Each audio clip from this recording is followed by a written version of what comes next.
My dad passed away when I, 16-year-old female, was like 3. We lived in a house that my grandparents own, and they agreed to let my mom and I live there rent-free. Over the years, whenever my mom dated, I tried to spend the nights she had guests over at my grandparents' house. When I was 10, my grandfather renovated the basement to make me my own kind of apartment. I have my own bathroom, kitchen, and living room to go with my bedroom. My mom met a guy last year, and it got serious. He moved in with his 2 kids, which is fine by me. My mom deserves to be happy and have someone in her life. There are 3 bedrooms upstairs, so it is perfect, 1 for them and 1 for each of his kids. Everything was going according to plan until the kids asked where I was staying. I said I lived in the basement. They made a joke about me loving in my mom's basement. I invited them down to play Mario Kart, to be sociable, and to show off, if I'm being completely honest. I have a couch my uncle gave me and my dad's old lazy boy in the living room. The recliner is only for me, and all my friends know that. The kids started complaining that it wasn't fair that I got all this room to myself. One tried sitting in my chair, even after I told her that it was only for me. I settled that immediately. It's mine. After a few races where I demolished them, I said it was time for them to go back upstairs. They said no. I called my mom to come get them. Over the course of the next week, my mom started hinting that maybe my living room should be a common area. I said no. She started insisting. I said no. She has a key to my door. I never locked my door unless she had guests. I did start locking it when Dan and his kids moved in. I came home from school and found the kids in my living room. They had also gone into my room, and they were eating my snacks that I pay for myself. I yelled and told them to GTFO. I called for my mom to explain why they were there. She said that she decided it wasn't fair that I got almost a third of the house to myself, and that my TV and gaming systems should be shared. I said frick that. She got really upset with me and said it was a done deal, so deal with it.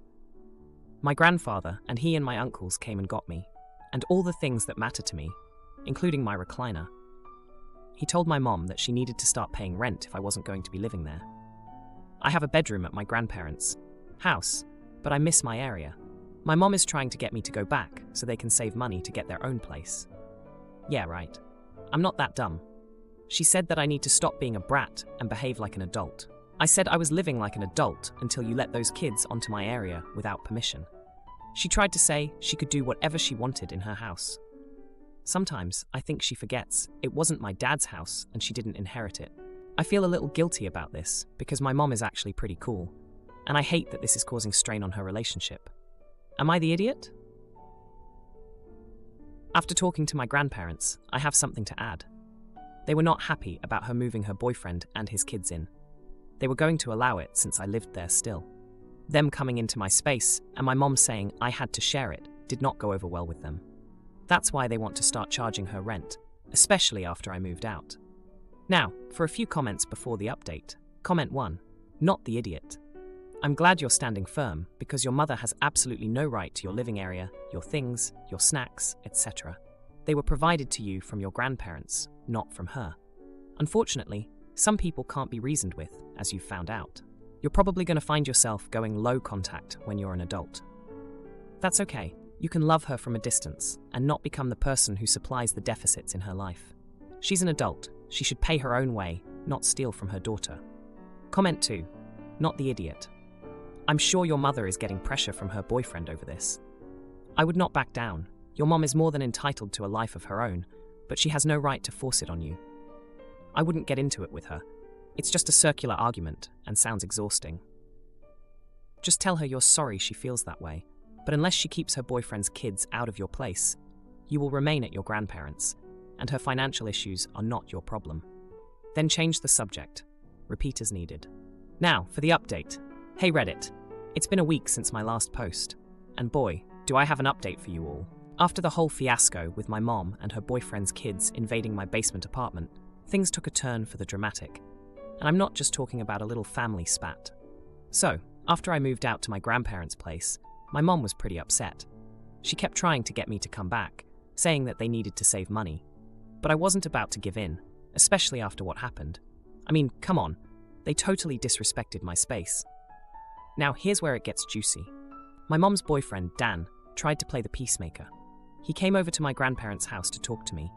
He said he understood why I was mad, and that he'd talk to my mom about setting boundaries for his kids. I was skeptical, but I appreciated the effort. Meanwhile, my uncles, who've always been like father figures to me, were not having any of it. They were super protective and told my mom that she had crossed a line. They reminded her of how my dad would have wanted me to have my own space, and that she was disrespecting his memory by letting this happen. But then, out of nowhere, my mom showed up at my grandparents' house, and she was in tears. She apologized for everything and said she realized she had made a huge mistake. She admitted that she got caught up in her new relationship and forgot about what was important, me. It was a pretty intense moment, and I could tell she was sincere. We had a long talk, and she promised that from now on, she'd respect my space and make sure Dan's kids did too.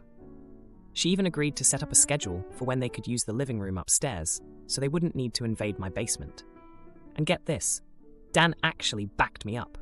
He told his kids off for disrespecting my rules and made it clear that my basement was off limits unless I invited them. I was shocked, to say the least. I didn't expect him to side with me over his own kids, but I guess he really cared about making things right. The biggest surprise, though, came from my grandparents. They sat my mom down and had a serious talk about the future. They told her that they would waive the rent if she could prove that she was taking steps to respect my independence and our family's values. They also made it clear that they were doing this for me, not for her or Dan. So, after a week of tension, things are finally looking up. My mom and I are on better terms, and she's been sticking to her word. Dan's kids have been keeping their distance from my basement, and I've even let them join me for a game of Mario Kart once or twice. On my terms, of course. I've been spending more time upstairs too, now that the living room is a shared space on a schedule. It's actually kind of nice to hang out with everyone without feeling like my personal space is being invaded. And the best part? My recliner is back in the basement, and it's still mine, all mine. My friends have been coming over again, and we've had some epic gaming sessions without any interruptions. I guess in the end, everything worked out. My mom is acting more like the cool mom I remember, and I've got my space back. Plus, I've learned that it's okay to stand up for myself and that my family has my back, no matter what. Parents ask me to pick a restaurant for my birthday dinner, but then they refuse and suggest a place that caters to my siblings' needs. Oh boy, do they regret it. I'm a 16-year-old male, and I'm the second oldest of 4. My older sister is 18 years old, and she has Down syndrome and is medically complex with complex needs. She also has food allergies. My younger sister is 13 years old, and she has a host of food allergies, some of which are very serious. And she's also on the spectrum. Then we have my younger brother, who is 11 years old, and he has a lot of medical issues related to food and allergies. We always try to make sure places are accessible for them, especially because my older sister is in a wheelchair. This does mean I can be overlooked. It does mean making sacrifices or accepting that things will never be as easy as it would be for a kid in a family with fewer extra/special needs. I'm used to not getting my favorite dishes, and I'm used to not getting my top pick for vacations because my parents don't think it's accessible enough or autism-friendly enough. I'm used to my siblings never getting turned down for that stuff. After a while, it became something I expected. I was lucky that my maternal grandparents tried to make up for it when they could, and my best friend's family would also include me in their family for stuff like meals out. My favorite restaurant in our city is this Indian place. My favorite dish is their samosas. I never get to eat there with my parents and siblings, and we never get takeout from there because it's not deemed safe for all my siblings. Sometimes that stinks, especially when my parents proclaim they always get their kids' favorite food from their favorite restaurant for their birthdays each year. This year, my parents made a big deal over me turning 16, and they told me to pick my favorite place for us to have a family dinner for my birthday. A family dinner that included extended family. I told them my favorite place, and they told me that wouldn't work. I asked if they wanted my favorite place or a place catered to my siblings. They asked me if I didn't want to cater to my siblings, and I said no. They asked where did I want to go. I said the Indian place. They gave me one of those looks and said they would give me more time to think. A couple of weeks later, they asked me where I wanted to eat for my birthday, and I told them my answer had not changed. They asked me if I could really enjoy my birthday, knowing it wasn't accessible and safe for my siblings to eat there. And I said yes, since it's meant to be my birthday, and they wanted me to choose my favorite restaurant. They told me they would book the family favorite. and went ahead and did that. The family favorite has nothing I actually like. I just tolerate it. They had everything planned, invited everyone, and when the evening came for the dinner, I just didn't go. My parents are furious with me. I had everything taken away for a week, and they planned to continue the punishment in some way. My grandparents defended me, but my parents said I was rude. Am I the idiot? Now, for a few comments before the update. Comment 1. Not the idiot. I'm so sorry. I hope your grandparents or best friend forever celebrated you. Just know in 2 years, you can escape. Unless you can go to your grandparents or best friend forever to live there now. And they will wonder why you don't want to be with them anymore, or take care of your siblings when they can't anymore. The more fair alternatives would be to order takeout on birthdays. So you can get your favorite, and they can get safe foods, and you eat at home, or wherever, can host your group as a whole. Or maybe one parent takes the birthday kid out for an outing and meal of their choice, one-on-one time, and cake back at home with the family. I'm sorry, OP. Happy birthday. Comment 2. Not the idiot, your parents are.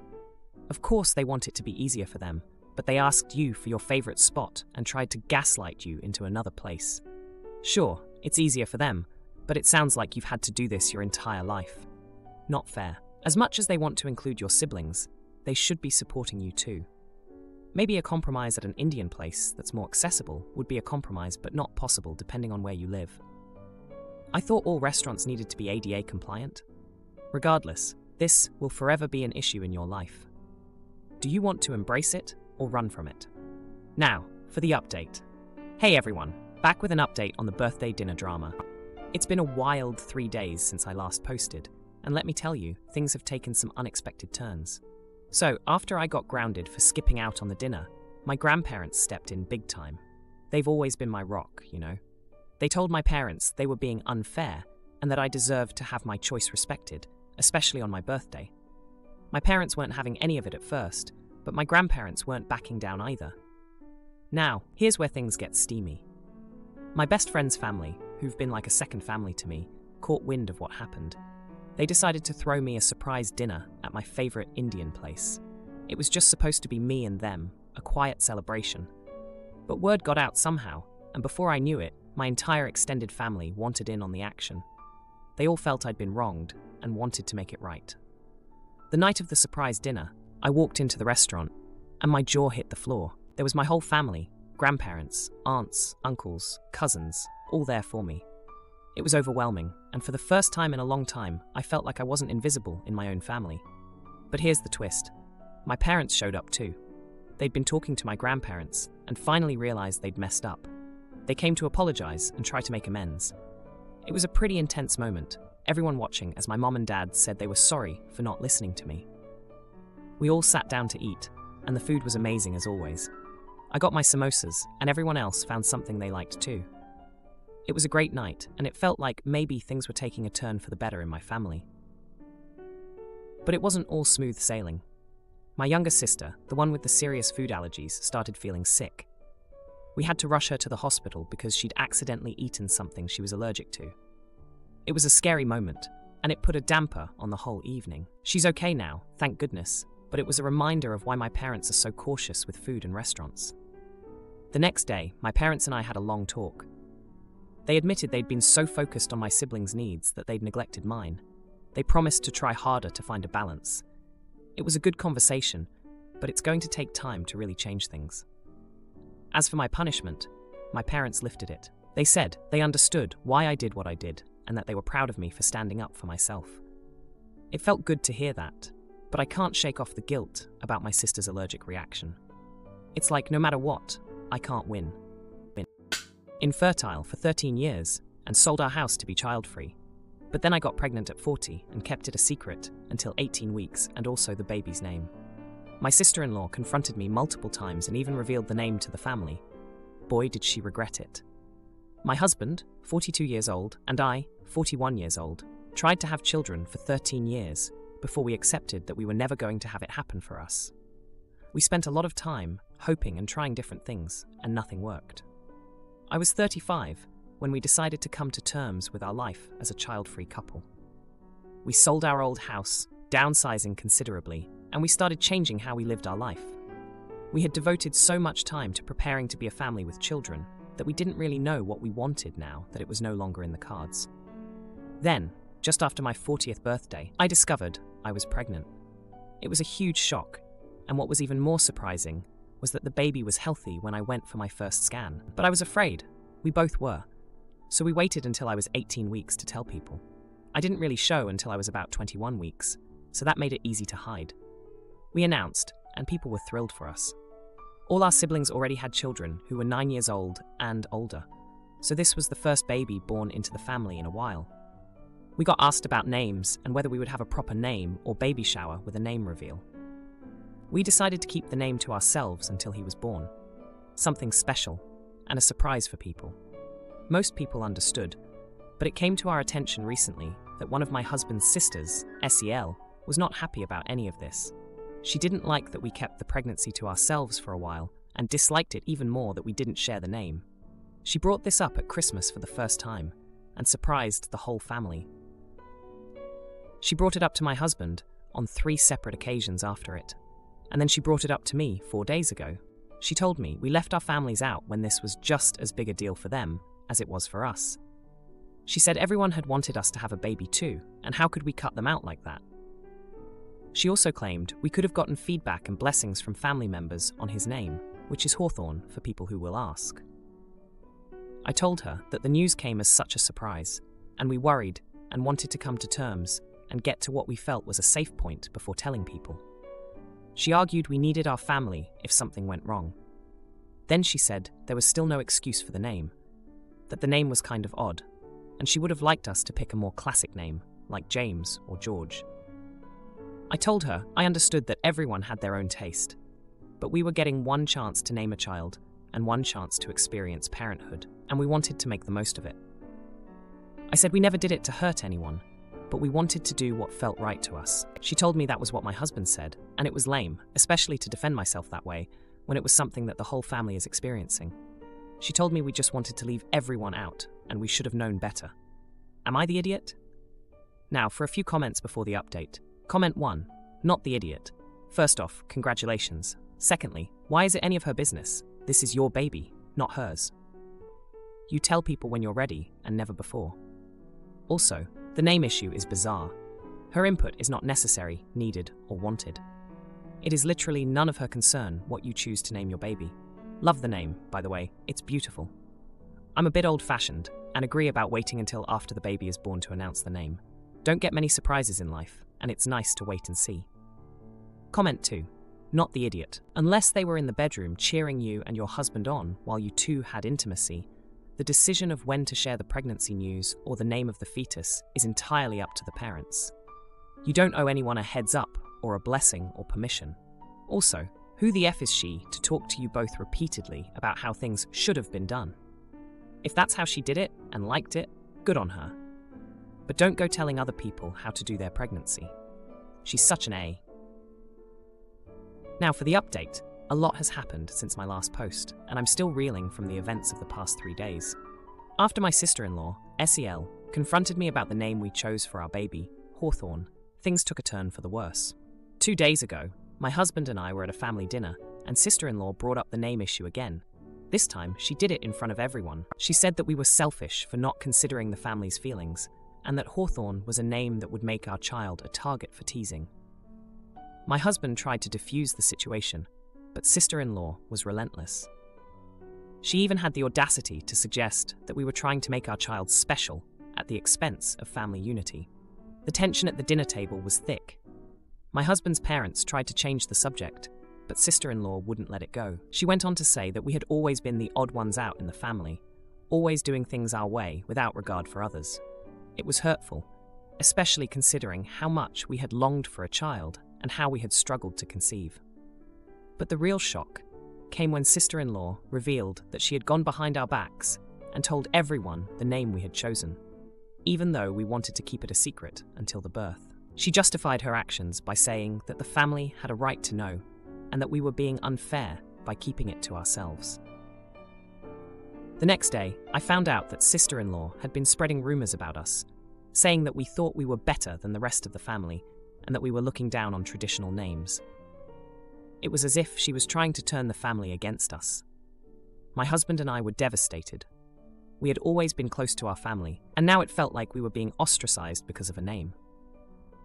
But then, something unexpected happened.